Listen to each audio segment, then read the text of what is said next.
আসসালামু আলাইকুম। আলহামদুলিল্লাহ, আমি অনেক খুশি। আজকে আমি সফলতা পেয়েছি। এই যে দেখতে পাচ্ছেন আমার হাতে, এটা হচ্ছে কোয়েল পাখির বাচ্চা। মাশাল্লাহ মাশাল্লাহ।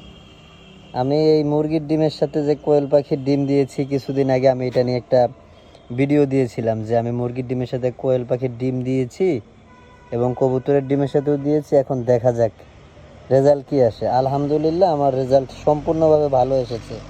এই যে আপনারা দেখতে পাচ্ছেন তার প্রমাণ।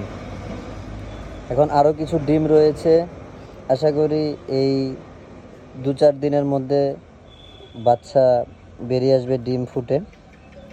তো আজকে আমি একটা ডিম দেখলাম যে ভাঙা, তো আমি ভাবলাম যে ডিমটা কেন ভাঙলো, কি আসে বিষয় একটু দেখি। তো পরবর্তীতে আমি ডিমটা একটু খুললাম, একটু হালকা সরাইতেই দেখি যে বাচ্চাটা লড়তেছে। এই যে আমার হাতে দেখুন, এই যে